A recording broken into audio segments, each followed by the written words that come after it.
From Pacifica, this is Democracy Now! The doctor is the one who has the responsibility to document if a death was an indirect cause from Hurricane Maria. What was the cause? He died because there was no electricity. Puerto Rico's governor calls for a recount of the death toll from Hurricane Maria.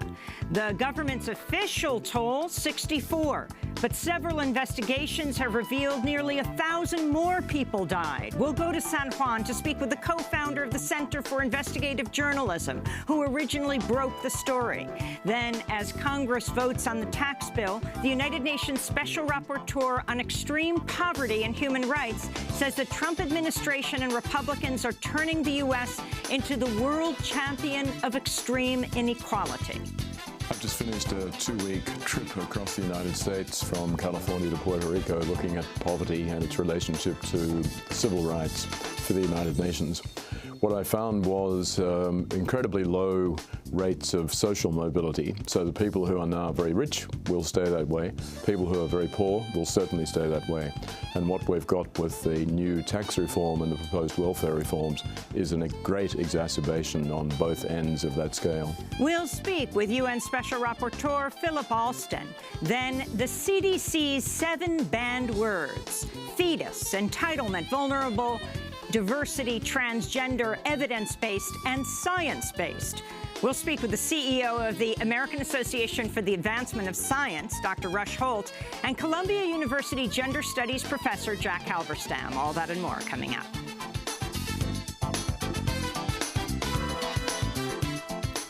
Welcome to Democracy Now!, democracynow.org, The War and Peace Report. I'm Amy Goodman. The House of Representatives is poised to pass a massive rewrite of the U.S. tax code today that will overwhelmingly benefit corporations and the wealthiest Americans. The bill would also end the federal health insurance mandate, endangering the Affordable Care Act, while opening up drilling in the Arctic National Wildlife Refuge. On Capitol Hill, hundreds of protesters flooded the offices of lawmakers Monday in civil disobedience protests. Among those arrested was Cincinnati resident Megan Anderson, who uses a wheelchair and has a degenerative neuromuscular disease. Anderson says the tax bill will lead to Medicaid cuts that could shorten her life. I am begging the people that work for us to not kill me. This disease continues to get worse. I will one day need a tracheotomy, a ventilator. Please allow me that so I can continue to laugh, continue to share tears of joy with my family, my friends, and my community. The protests came as a new analysis by the Tax Policy Institute found that by 2027, the top 1% would get 83% of the tax cut, while 2/3 of middle-class Americans would see a tax increase. The Senate's expected to vote on final passage of the bill later this week. In Washington state, a high-speed passenger train on its inaugural trip from Seattle to Portland derailed on Monday, leaving at least 3 people dead and injuring 70 others, 10 of them seriously. Federal investigators say the Amtrak train was traveling at 80 miles per hour when it barreled off the tracks in a 30-mile-per-hour zone. The accident sent some of the train's cars tumbling onto a major highway below, with others left dangling on a steep embankment. This is West Pierce Fire Chief Jay Summerlin. It took a lot of extrication tools. It wasn't easy for the firefighters to get through. They were using jaws of life. They were using air chisels and different forms of saws to be able to get into some of the crushed cars to get access to people and get them out. Some of the rescues were done by ladders. It was just a difficult place to be. The National Transportation Safety Board says it's too early to tell what caused the derailment and that its investigators would spend a week or more scouring the wreckage for clues. Ahead of the crash, the mayor of the city of Lakewood raised safety concerns about the new rail line, predicting earlier this month it could lead to multiple deaths. The train was not utilizing positive train control, a technology mandated by Congress but rarely operating in Amtrak trains, which could have prevented the crash. After the crash, President Trump tweeted, quote, "The train accident that just occurred in DuPont, Washington shows more than ever Why our soon-to-be-submitted infrastructure plan must be approved quickly. $7 trillion spent in the Middle East while our roads, bridges, tunnels, railways, and more crumble. Not for long, Trump tweeted. In fact, President Trump's proposed budget for next year would cut federal funds for the Federal Transit Administration's capital investment program, including Amtrak projects.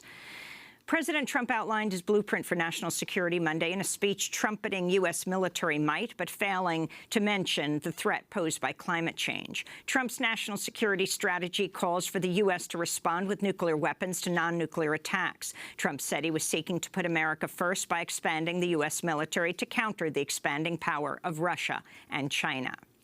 The United States vetoed a United Nations Security Council resolution Monday calling on the Trump administration to withdraw its declaration that Jerusalem's Israel's capital.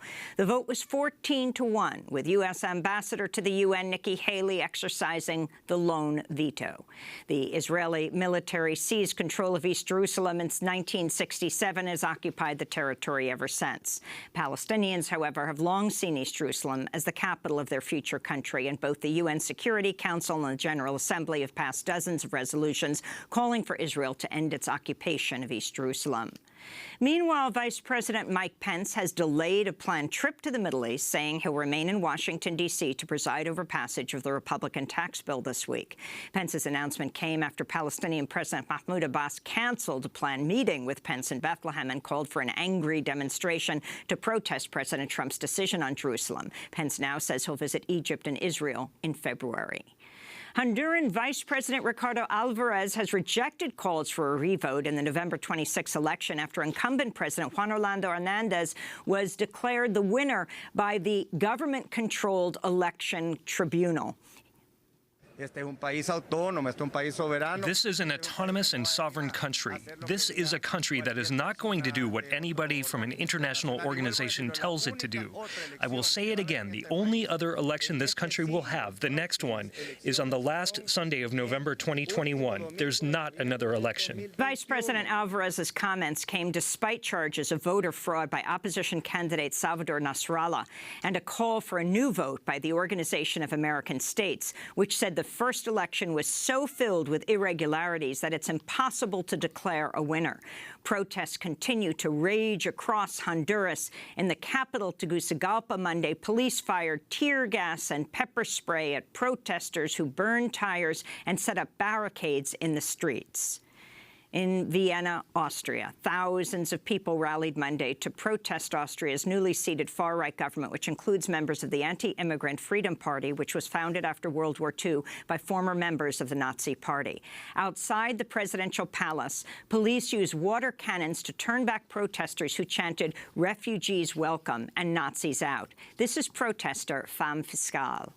I believe Austria should remain open. Clearly, we're a small country and can't take everyone in, but we should also avoid producing general suspects and being generally hostile to migrants and refugees. Puerto Rico's government said Monday it's launching an official review of the death count from Hurricane Maria. The storm devastated the island September 20th, and since then the government's put the official death toll at 64, but a number of investigations have revealed nearly 1,000 more people died. This comes as the Center for Investigative Journalism in Puerto Rico reported this week that close to 3 months since the storm, 45 people are still listed as missing, and efforts by Puerto Rico's police to locate them have been minimal or almost non-existent. After headlines, we'll go to San Juan to speak with Puerto Rican journalist Amaya Sosa. One of President Trump's nominees to a lifetime appointment on the U.S. District Court in Washington has withdrawn from consideration after widely circulated video showed he was unable to answer basic questions about the law and had never tried a case in court.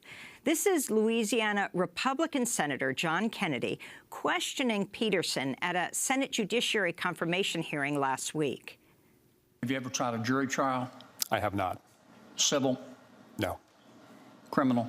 No. Bench? No. State or federal court? I have not. Matthew Peterson's withdrawal came after the Judiciary Committee rejected 2 of President Trump's other nominees this month. Texas lawyer Jeff Mateer, who has called transgender children evidence of Satan's plan, and blogger Brett Talley, who was rated unanimously unqualified for a judicial post by the American Bar Association. In California, federal appeals court judge Alex Kaczynski said Monday he'll retire after at least 15 women accused him of sexual harassment, unwanted hugging, kissing, or groping, an incident spanning decades. Judge Kaczynski was appointed to the Ninth Circuit Court of Appeals by President Ronald Reagan in 1985. Current and former women contributors at the Fox News Channel are speaking out against sexual abuse in the workplace after media mogul and Fox News owner Rupert Murdoch dismissed widespread charges of rape, sexual assault, and harassment at the network as nonsense. Murdoch made the comments in an interview on the Sky News Channel, which he founded. How harmful has the whole raft of allegations about sexual harassment at Fox News been for the business? It's all nonsense. There was a problem with our chief executive, sort of over the years, but isolated instance. As soon as we investigated, he was out of the place in hours. Well, 3 or 4 days. And there's been nothing else since then. In fact, it took Fox News 3 weeks to force out its former chief executive, Roger Ailes, after former host Gretchen Carlson filed suit against Ailes and left with a $40 million settlement. Ailes was also accused of sexual harassment by more than 20 other women. Rupert Murdoch also failed to mention the case of former news host Bill O'Reilly, who settled sexual harassment claims with at least 6 women, paying out $32 million to settle one suit alone before he was eventually fired last April. Fox News host Eric Bolling was suspended by the network in August over accusations he texted unwanted photos of his genitals to female coworkers, and former TV commentator Scotty Nell Hughes says in a lawsuit she was raped by longtime anchor Charles Payne and then coerced into maintaining a sexual relationship with him. And feminist activist Tarana Burke, the founder of the Me Too movement, will preside over the ceremonial countdown ringing in 2018 on New Year's Eve in New York City's Times Square.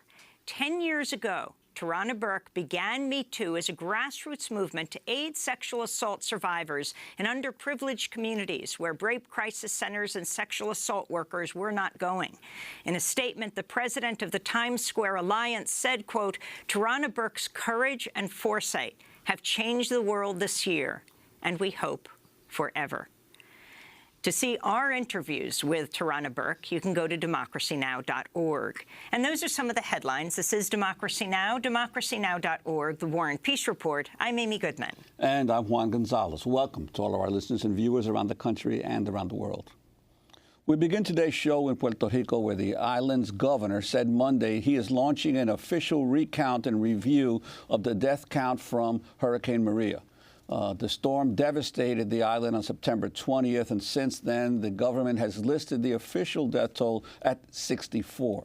But several investigations have calculated that perhaps nearly 1,000 more people died. The Center for Investigative Journalism in Puerto Rico examined the 40-day period after Hurricane Maria hit Puerto Rico and compared it to that same time period last year, finding at least 985 additional people died. A CNN survey of funeral home directors in Puerto Rico found that they had tracked at least 499 additional deaths in the first month after the storm that were attributable to Hurricane Maria. This week, the New York Times and other outlets published statistics from the Puerto Rican government that show the death toll may be more than 1,000. In a statement released Monday, the island's governor, Ricardo Rosselló, referred to the report, saying the media, quote, used the data provided by the Puerto Rican demographic registry, but the government needs to investigate if the increase of the deaths is related directly or indirectly with Hurricane Maria. In the face of mounting evidence of a vast undercount by the government, Governor Rosselló added, quote, "We always expected that the number of hurricane-related deaths would increase as we receive more factual information, not hearsay, and this review will ensure we are correctly counting everybody." This comes as the Center for Investigative Journalism in Puerto Rico reported this week that close to 3 months since the storm, 45 people are still listed as missing, and efforts by Puerto Rico's police to locate them have been minimal or almost almost non-existent. Meanwhile, Homeland Security Secretary Kirstjen Nielsen and Housing and Urban Development Secretary Ben Carson are visiting the island today, where at least a third of residents are still without power and hundreds remain in shelters. The visit follows a proposal Monday night by Republican House lawmakers for an $81 billion disaster aid package for recovery efforts in Puerto Rico, Texas, Florida, and the U.S. Virgin Islands, as well as states hit by wildfires, well more than President Trump has asked for. For more, we go to San Juan, Puerto Rico, where we're joined by Amaya Sosa, the co-founder of Puerto Rico's Center for Investigative Journalism, where she's a reporter. Her latest article headline, "Delayed and Without Resources, Puerto Rico's Police Did Little to Investigate Missing Persons After Hurricane Maria." Welcome to Democracy Now!, Amaya Sosa. We had on the Center for Investigative Journalism, your center, early on after the hurricane, where you were alleging that there were around 1,000 deaths. This is now months later. At the time, President Trump was touting the fact that the death level was very low. Now the governor of Puerto Rico says he's calling for a recount. Tell us the evidence you have that the death toll may well be around 1,000. First of all, hi, Amy. Good morning. Good morning, Juan. Thanks so much for having me with you. You know, early on, since week number 1 or 2, we already had a lot of evidence that the deaths were skyrocketing, and they were much higher than the 16 death count the government maintained as the official death toll for like 2 weeks. That didn't move at all any day for 2 weeks. So certainly there was very little interest of the government of being proactive and finding out what was really going on. The morgues at the hospitals were full in Puerto Rico, which is not normal. They were saying, the hospitals were saying this was the fact that this was going on. And the government was just didn't want to get into the issue and count what was going on. Curiously, this went on until the day President Trump came here and used that number to say, you know what, this is not a real catastrophe. This is not like Katrina. And that same day, hours after, the number doubled, the official number. Well, I want to turn to those comments you're referring to Donald Trump made in October during his visit to Puerto Rico after the hurricane hit the island. Throughout the trip, he repeatedly praised his administration's response to the storm and comparing it to George W. Bush's handling of Katrina in 2005. This is what the president said. If you look at a real catastrophe like Katrina, and you look at the tremendous hundreds and hundreds and hundreds of people that died, and you look at what happened here with really a storm that was just totally overpowering. Nobody's ever seen anything like this. What is your death count as of this moment? 17? 16 certified. 16 people certified. 16 people versus in the thousands. You can be very proud of all of your people, all of our people working together.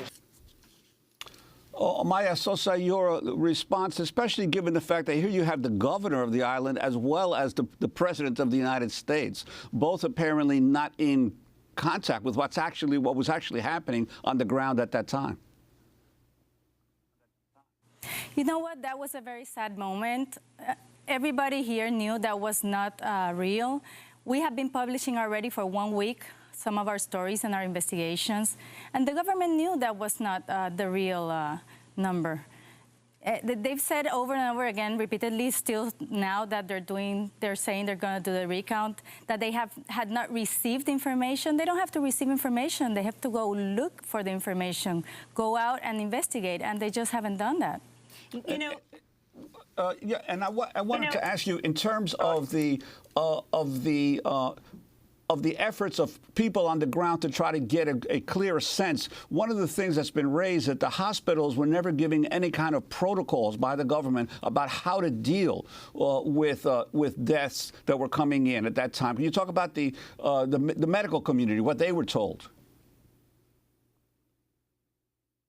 They were just sent an email maybe 2 or 3 emails with the CDC guidelines of how to manage or recommendations on how to manage death certificates under these natural disasters like hurricanes, for example. But those were, never distributed. They are not a mandate. The hospital said that that's not their legal responsibility, and as we all know, there's a lot of liability in writing, putting things in writing without a law or an executive order mandating that. So certainly no. A month ago, there were only, I think, 3 death certificates that said the word hurricane. So there was no clear instruction. This was just to the administrators of the hospital. And I've spoken to many doctors that have said that they have never received these guidelines. They never received an order. And when the governor has wanted to make something happen, he just stands up and clearly says he's putting out an executive order or some kind of mandate, and that hasn't happened. Today is the first time, it was the first time that he says something clearly about this issue, 3 months after. In October, Democracy Now! Traveled to Puerto Rico to cover the aftermath of the hurricane. I spoke with San Juan Mayor Carmen Yulín Cruz, who raised the issue of the number of bodies cremated after the storm. Reported that 911 deaths have been, or bodies have been cremated since Maria. Why is that happening? 911. Why is that happening? We have no idea. Usually when you cremate people at that rate, it's because you're trying to ensure that an outbreak of whatever disease doesn't come out. But whatever it is, we should know about it. And again, I don't understand why these things are not being openly talked about. So that's San Juan Mayor Carmen Yulín Cruz. Amaya Sosa, can you respond to this, the number of cremations? Well, the number of cremations is certainly high. It's been put a little out of context because it wasn't in the stories that came out. They were stories in the States. They didn't compare it to months before, but certainly it's high. Usually it's like 400 to 500 cremations, monthly cremations, and now it was about 900, so it almost doubled. The person in charge, Security Secretary Hector Pesquera, has said that this is the will of the people. But I've spoken to a lot of people that say we have no option. The bodies of my family member, for example, were already decomposed. So, it's not that I asked for or I wished for a cremation. I just had no other option. So certainly it all has to do with the situation. I cannot say there's a will to just cover up something, but certainly now to investigate when you've cremated so many bodies, it's very difficult. Amaya, you've also reported about the spike in the number of people missing subsequent to the hurricane and the failure of police officials to even look for these folks. Could you talk about that as well? Well, this is another very sad situation that happened and was just erased, forgotten by everybody. The week after the hurricane, the missing persons in Puerto Rico tripled, and as we just found out, the police kind of noticed 3 weeks after the fact. So as you should know, when there's a missing person, the first 48 hours are critical to finding this person, and the police couldn't react because of the situation. Also, the police was going through the same problems everybody in Puerto Rico was going through: no water, no electricity, no communications. But it's still the security force. They should have known before, and now, 3 months after, you still have 45 persons from that period that remain missing, and we are noticing a profile of a lot of people with mental health problems. So that got disoriented. Family members are just super upset that they have not had any help from the police at all. So we published that on Sunday. We still haven't seen a reaction, but the police chief in Puerto Rico, Michelle Farley, said that she's open to work in the situation. It's still the same problem. It's too little too late. Can you comment on, Amaya Sosa, the significance of the heads of HUD, the Housing Urban Development, Dr. Ben Carson, as well as the head of the Department of Homeland Security coming to Puerto Rico today? What you think they need to know? I'm sorry, I couldn't hear you very well. Can you comment on the heads of the Homeland Security and Housing Urban Development coming to Puerto Rico today? What do you think they need to know? There's a lot of work for them if they're willing to do it. First of all, the Homeland Security Department is the one that has been asked by the Democratic delegation to investigate this issue with the deaths and the death count. The governor has said they will. He wants this issue to be investigated, and he wants a recount to be done.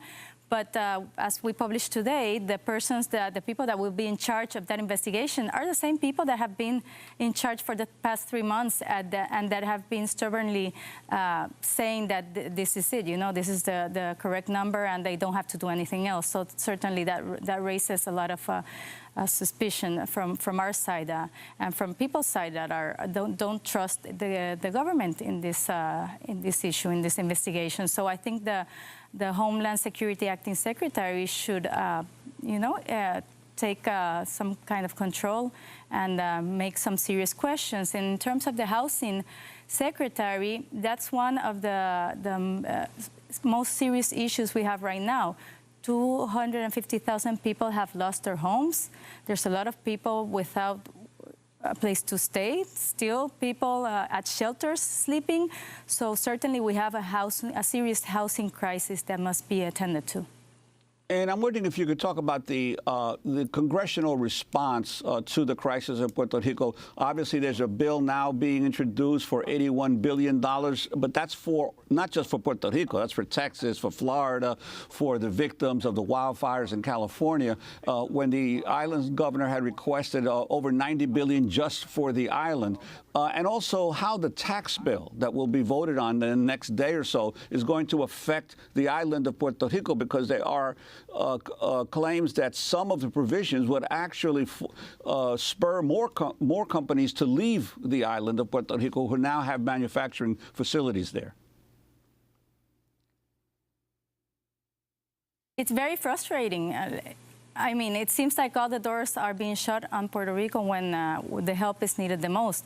We really don't understand why this tax bill cannot make the exception with Puerto Rico when we're going through such a dire crisis that everybody has seen on TV for the past 3 months. More than half of the people here still don't have electricity, and they want to tax the few companies that are left. The biggest crisis right now, besides the humanitarian crisis and the electricity, is the economic situation, the economic development. The businesses just cannot run without electricity, and many have just shut down. A lot of people don't have any options at all, and now the few options that have decided to stay and, fight the fight will see their taxes increase by 20%. It's really horrible. It's terrible. And in terms of the package, it's been very slow, and what can come out from that 81 billion package? What can be the final number that will be given to Puerto Rico that will be determinant to what can happen, how we can bounce back a little from this situation or not? Amaya Sosa, we want to thank you so much for being with us, co-founder of Puerto Rico's Center for Investigative Journalism. We'll link to your latest piece. Headline, Delayed and Without Resources, Puerto Rico's police did little to investigate missing persons after Hurricane Maria. And a special thanks to where you are broadcasting from, WIPR, Public Television in San Juan, which, like many PBS stations, also plays Democracy Now! Daily. This is Democracy Now! When we come back, we'll speak with Philip Alston, the United Nations Special Rapporteur on extreme poverty and human rights. He just completed a 2-week tour around the United States, says the tax bill that the Republicans and Democrats in Congress are poised to vote on could devastate people in this country. Stay with us.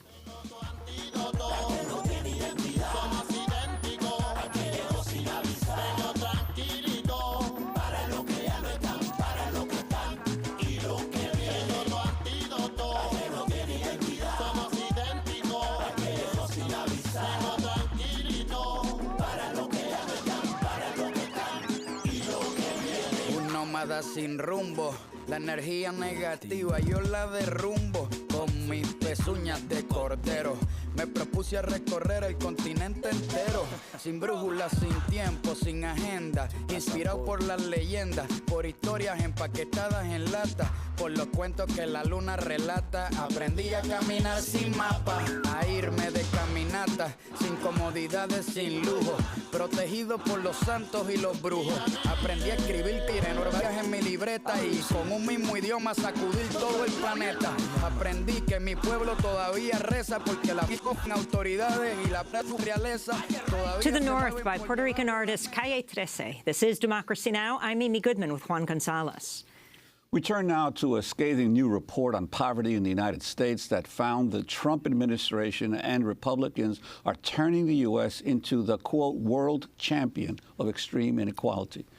Philip Alston, the United Nations Special Rapporteur on Extreme Poverty and Human Rights, announced his findings after conducting a 2-week fact-finding mission across the country, including visits to California, Alabama, Washington, D.C., and Puerto Rico. Alston also warned the Republican tax bill would transfer vast amounts of wealth to the richest earners while making life harder for the 41 million Americans living in poverty. Among other startling findings in Alston's report, the U.S. ranks 36 in the world in terms of access to water and sanitation. Alston discussed the report's findings Friday with independent Senator Bernie Sanders of Vermont, who focused on economic inequality during his presidential campaign. Well, for more, Philip Alston joins us here in our New York studio. He's the United Nations Rapporteur on Extreme Poverty and Human Rights. He's also a professor at NYU Law School, New York University. Welcome to Democracy Now!, Professor Alston. So you just came back from this tour. Congress is poised to vote on this tax bill. Your assessment and why you're weighing in as the UN Special Rapporteur on Extreme Poverty.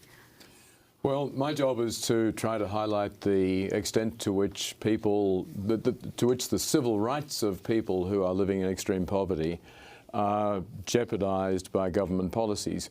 What I see in the United States now is not just a tax reform bill, but a very clear indication by government officials with whom I met, by the Treasury and their analysis, that this is going to be funded in part by cuts to welfare, to Medicare, Medicaid. And so what you've got is a huge effort to enrich the richest and to impoverish the poorest. That is going to have very dramatic consequences. And from what you saw, how did race and poverty overlap on this issue? There's a very complex relationship, actually, between race and poverty. First, it is true that if you are African American, if you're Hispanic, your situation in terms of poverty is often going to be pretty bad. But there's also a racialized discourse where if you speak to policymakers, they will say, yes, we've got to cut back on welfare because those black families out there are really ripping off the system. And so what they do is to try to get some sort of race warfare going almost, that white voters think, yeah, I'm not going to be ripped off by the blacks and the Hispanics. But of course, the terrible thing is that the cuts are actually non-discriminatory. In other words, they impact the poor whites every bit as much as the poor people of color. So the race dimension is deeply problematic. I wanted to turn to Benita Garner, a mother living in poverty who's participating in a program through a nonprofit called Lyft. She landed seasonal work with UPS, but worries what will happen when the job ends. It's scary. It's something you don't really think about, but it's scary. It's just that I know it can happen. I'm like really not looking forward to the end of the month because I'm like, you know, right now you're getting money, but then it's like us going to shut down again. So you always have to constantly think every day, what's my next move? She spoke at your launch of your report. Talk about why Benita is so important. Well, because there are millions of people in exactly that position. One of the things that the current administration is pushing is that we need to get people off welfare and into work. First of all, it's not clear that there are the jobs for people with those sort of skills. But secondly, those who do get the jobs that are available are going to end up in Vanita's situation. I spoke with a lot of Walmart employees who are working full-time, but who are still eligible for and totally dependent upon food stamps. So working 35 hours a week at Walmart is not enough to make a living out of. And there's a much bigger problem in the US, of course, the precariousness of employment as we move to the gig economy and so on, means that there are going to be ever more people in Vanita's situation where, yes, you get a job, yes, the benefits are cut, but you can't survive. How does the U.S. compare to other countries in the world? I think most Americans would be shocked. I mean, we mentioned in the lead to this piece, the 36th in water quality in the world. Talk about comparing it to other major advanced, especially advanced industrial countries. Well, the United States is, of course, one of the very richest countries in the world. But all of the statistics put it almost at the bottom. Doesn't matter what it is, whether it's child mortality rates, whether it's the longevity of adults, whether it's the degree of adequacy of health care, the United States is very close to the bottom on all of these. What's really surprising is that when I go to other countries, the big debate is, but we don't have the money. We can't afford to provide basic services to these people. And yet in the United States, they've got a trillion or $1.5 trillion to give to the very rich. But they also don't have any of the money to provide a basic lifestyle that is humane for 40 million Americans. Professor Alston, you were in Alabama right around the time of the December 12th special election between Doug Jones and Roy Moore. And why were you talking about poverty at that time? Why did you see it as so significant weighing in this election? I didn't weigh in the election. I was very careful not to do that. No, why poverty weighs in. Oh, right. Well, I think that, I mean, one of the best quotes I got during my 2-week visit was from an official in West Virginia, where voting rates are extremely low. And I said, why is it that no one votes in West Virginia? And the response was, well, you know, when people are very poor, they lose interest. They just don't believe there's any point. And of course, one begins to wonder if that's actually a strategy, that you make people poor enough, you make them obsessed with working out where their next meal is going to come from. They're not going to vote, and so you can happily ignore them. You talked about a massive sewage crisis in rural Alabama, and also talked about meeting people there like Patty Mae Ainsley McDonald, who told you about how her house was shot up by white neighbors when she voted in 1965 after the Voting Rights Act became law. Right. That was a very touching meeting. I was meeting with people who really are struggling to make it, but the main focus was actually on water and sanitation. What's shocking is that in a country like India today, there's a huge government campaign to try to get sewerage to all people, make it available. In Alabama and West Virginia, where I went, I asked state officials, so what's the coverage of the official sewerage system? I don't know. Really? So what plans? That's what they said to you. They didn't know. So what plans do you have then for extending the coverage, albeit slowly? None. So do you think people can live a decent life if they don't have access to sewerage? If the sewage is pouring out into the front garden, which is what I saw in a lot of these places, that's their problem. If they need it, they can buy it for themselves. In Alabama, where the soil, in Alabama, where the soil is very tough, it can cost up to $30,000 to put in your own septic system. I wanted to ask you about Puerto Rico, which is grappling with a $74 billion debt and as much as $100 billion in storm damage. The Republican tax bill includes a 20% excise tax on goods produced there. This is Congresswoman Nydia Velázquez, originally from Puerto Rico, talking about that. Now, with the potential passage of the Republican tax scam bill, Puerto Rico faces an economic hurricane. Under this bill, American subsidiaries operating in Puerto Rico will now face a 20% tax when they move their goods off the island. If this becomes law, you can expect to see more than 200,000 manufacturing jobs disappear from the island. and the government of Puerto Rico could lose 1/3 of its revenue. You visited Puerto Rico during your trip. The idea that even with an unemployment rate that hovers around 16, 17% depression levels, that there could be even greater unemployment as a result of this tax bill? Puerto Rico is getting what it deserves. In other words, you don't have any votes in the Congress, you don't get anything. There's just no willingness on the part of members of Congress to be seen to be giving anything to Puerto Rico. The result is you've got extremely high levels of people on welfare, but those welfare payments are significantly lower than they are on the mainland.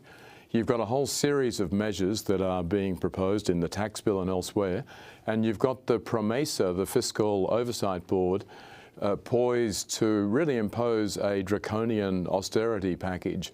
So the situation is grim, but when you don't have democratic representation, it's very hard to defend yourself. The New York Times has a piece, The Next Crisis for Puerto Rico, a crush of foreclosures.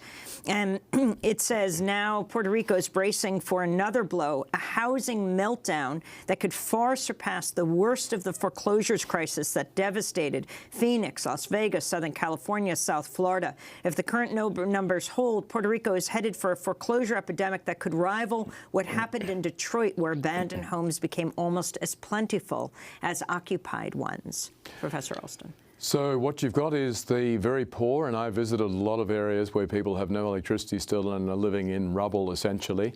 They won't be going anywhere. They'll be staying in their homes. Those who are reasonably well off will be fleeing because they can't make it in Puerto Rico. They don't have the electricity, they don't have the economic support, and so there's no point in staying. That housing market will then be terribly uninteresting for investors and others. Could you talk about the positive side of your report, those areas that you saw communities organizing themselves and trying to deal with their problems directly?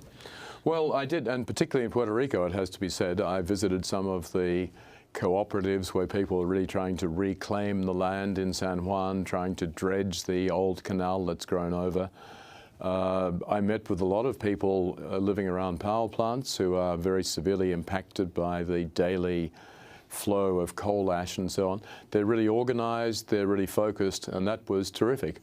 I think in many other parts of the country as well, what I saw was, community health collectives in West Virginia. I saw the homeless in Skid Row and Los Angeles and so on. There is a real element of organization. But the bottom line, unfortunately, is that if you don't have essential government services being provided, these people can't do it on their own. Well, we want to thank you very much for being with us. In 30 seconds, can you summarize? I mean, you're not from this country. You've lived here for a long time, but you now take this different kind of tour, and you're the special rapporteur on extreme poverty. Your thoughts on the United States after this 2 weeks? Well, the United States is unique. First of all, it doesn't recognize what we call as social rights at the international level, a right to health care, a right to housing, a right to food. The United States is unique in that, saying these are not rights. Second, the issue with elimination of poverty always is around resources. We don't have the money. The United States, again, uniquely, has the money. It could eliminate poverty overnight if it wanted to. What we're seeing now is the classic. It's a political choice.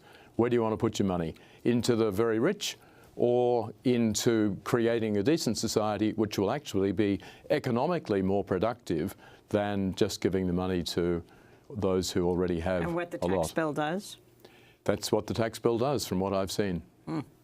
Philip Alston, United Nations Special Rapporteur on Extreme Poverty and Human Rights, a professor at New York University Law School, just completed a 2-week tour examining extreme poverty and human rights in the U.S.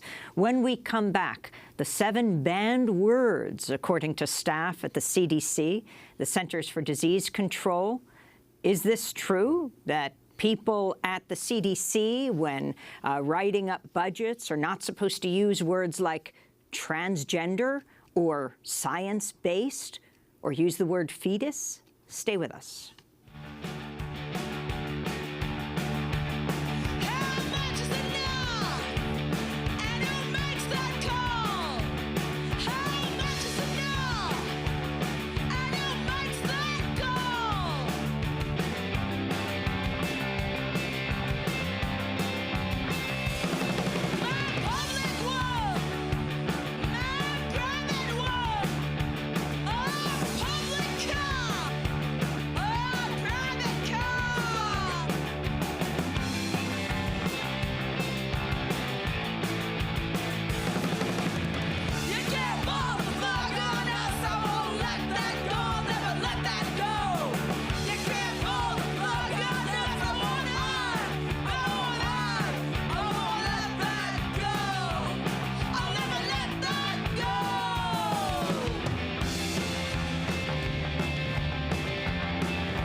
A Wall by Downtown Boys from the new album Cost of Living. This is Democracy Now! I'm Amy Goodman with Juan Gonzalez. Well, we end today's show looking at the controversy around a decision reportedly taken by the Trump administration to bar top federal health officials from using 7 words or phrases relating to abortion, sexuality, and science in official documents. The Washington Post broke the news Friday, citing an anonymous whistleblower who says policy analysts at the Centers for Disease Control were told of the banned words at a meeting last week. The words are fetus, entitlement, vulnerable, diversity, transgender, evidence-based, and science-based. In some cases, the analysts were reportedly given replacement phrases to use instead. After widespread criticism of the purported ban, on Sunday, the CDC director, Dr. Brenda Fitzgerald, took to Twitter to refute the Washington Post report in a series of tweets saying no such ban had been proposed, adding, quote, CDC remains committed to our public health mission as a science and evidence-based institution. There was some confusion about whether the alleged directive was issued by the CDC or its parent agency, Health and Human Services. In another tweet, Fitzgerald cited an HHS comment on the report saying, quote, the assertion that HHS has banned words is a complete mischaracterization of discussions regarding the budget formulation process. HHS will continue to use the best scientific evidence available to improve the health of all Americans. Well, for more, we're joined now by 2 guests. Dr. Rush Holt is the Chief Executive Officer of the American Association for the Advancement of Science and executive publisher of the Science family of journals. He's a research physicist, educator, and former politician. Dr. Holt represented Central New Jersey in Congress from 1999 to 2015. Also with us is Jack Halberstam, professor of English and Gender Studies at Columbia University. Their most recent book is titled Trans, a quick and quirky account of gender variability. Welcome both of you to Democracy Now! I'd like to start with Dr. Holt. Your response to this amazing report by the Washington Post and then the response by CDC. Well, you know, at first glance, it's a farce, this idea of banning a few words. Now, as you said, the government agencies have said, well, that's not really true. It's a mischaracterization, which, of course, itself is a euphemism that seems to say they don't really mean what they say. So it actually has a serious side. And the serious side is it appears that ideology is being elevated above evidence. So they say these terms such as fetus and transgender and diversity are politically loaded words, and those are to be avoided. Now they say they're not really banning their use, they just don't want to offend the congressional appropriators. And if they want their appropriations approved by Congress, they should avoid such words. But that in itself is elevating ideology above evidence. And science-based agencies in particular, but I would argue all agencies, should put a premium, the highest premium, on evidence-based thinking. And or, in other words, science-based thinking. Science is not just gadgets or expensive lab equipment. It's this way of thinking so we get our best sense of how things actually are. That's how you should begin making policy. That's how you should begin making regulations, and with a sense of how things actually are. We're also joined by Jack Halberstam, professor of English and Gender Studies at Columbia University. So, Professor Halberstam, transgender and fetus. Don't use those words, apparently, the staff were told. Your thoughts? Yeah, I mean, this is a pretty Orwellian measure to try to take words out of potential health policies that differentially affect marginalized populations. The category of transgender is super interesting in this context because you might have expected LGBT, a much more blanket and umbrella term. So I think the focus on transgender has to be understood in terms of the Trump administration's sense that transgender is a category that requires some kind of medical intervention. And this was also the reason that Trump gave for wanting to ban transgender people in the military, was that this would be an enormous cost on the military to be funding sex reassignment surgeries and so on. So it's a kind of transactional relationship to the category of transgender. And what does it mean not to use the word? Can you talk about the importance of naming? Yeah, to not use that word is in a way to try to wish it out of existence, or to imply that it's a fictitious category that has been created by social justice activists as opposed to being an actual experience of a body. So I think this calling out of transgender in particular requires special attention, you know, because this is clearly a targeted word for the Trump administration at a moment when we're actually having a public conversation about gender diversity, bathroom use, and so on. You've referred to the Trump administration in the past as being characterized by aggrieved white masculinity. Could you explain what you mean by that? Well, I mean, I think that these kinds of policies seem to suggest that certain people are getting special entitlements, that vulnerable populations, to use the words that they're using, are somehow receiving special treatment, and this allows Trump to speak to his potentially white male base and say these kinds of social justice measures are in the end going to be detrimental to your welfare, your economic well-being, your health, and so on. So it's a sort of zero-sum approach to healthcare, to the economy, and so on, that suggests to white men in particular, but also white women, that any kinds of measures that benefit marginalized populations will negatively influence them. And the word fetus.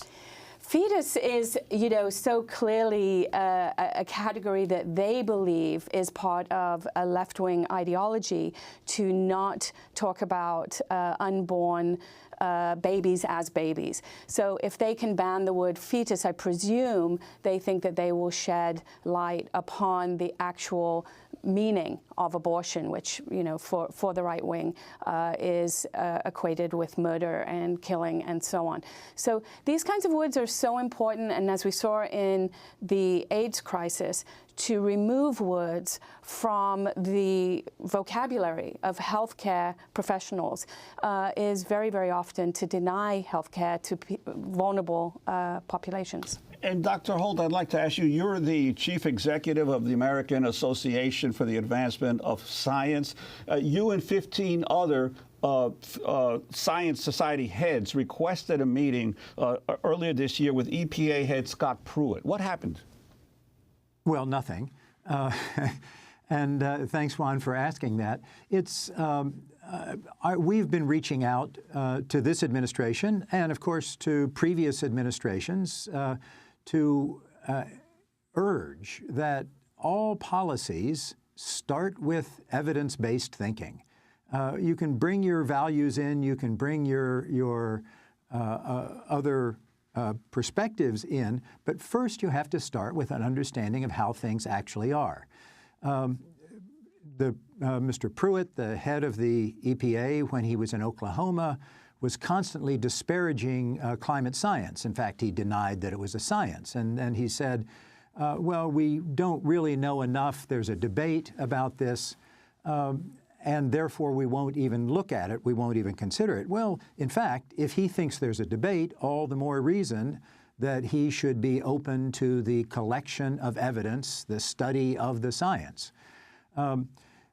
He has, at EPA, also restricted scientists from sitting on science advisory committees for what he calls conflict of interest, even though he willingly and frequently lets corporate people sit on those committees and ignores any possible conflict of interest there. I mean, so you have also President Trump yesterday outlining his blueprint for national security in a speech trumpeting U.S. military might, but failing to mention the threat posed by climate change, something the Pentagon knows very well, has put it forward as a major national security threat.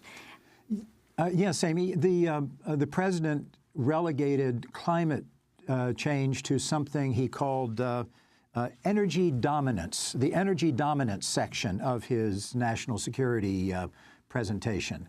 In other words, not as a legitimate science that should be studied, not as a threat to international stability.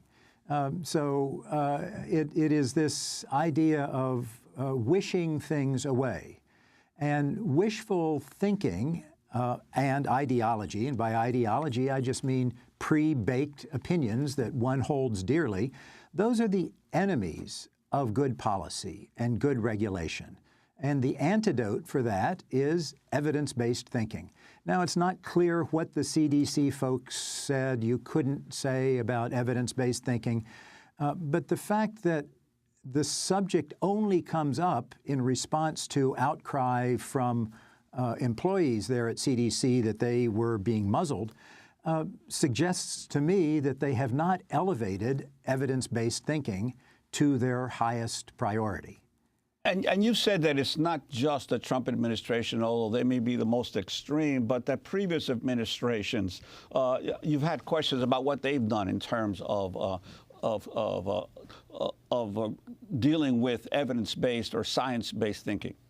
You know, I would argue that for some decades, the American people have retreated somewhat from evidence-based thinking. However fascinated they are by science, however approving they appear to be when questioned about science, they don't show much attention. They're negligent, and policymakers are too, in their approach to science.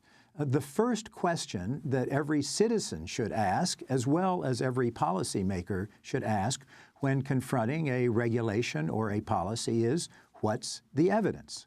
And that's what it means to think like a scientist. You know, I'm not arguing that all Americans should wear lab coats, but all Americans should have this, well, let's call it empirical approach, which I think is a long-standing American characteristic that has been eroding.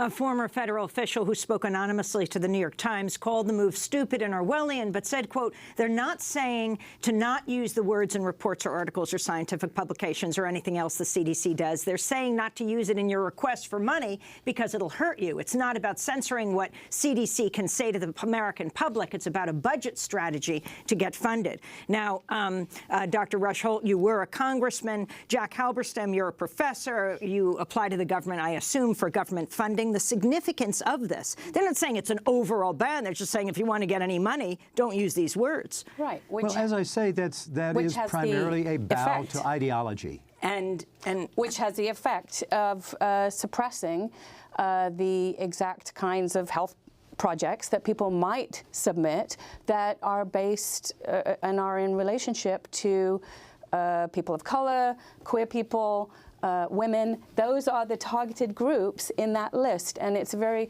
or not very subtle way of saying we don't particularly care about delivering complex health care to those We people. have to leave it there. We thank you so much, Dr. Jack Halberstam of Columbia University and Dr. Rush Holt of the American Association for the Advancement of Science.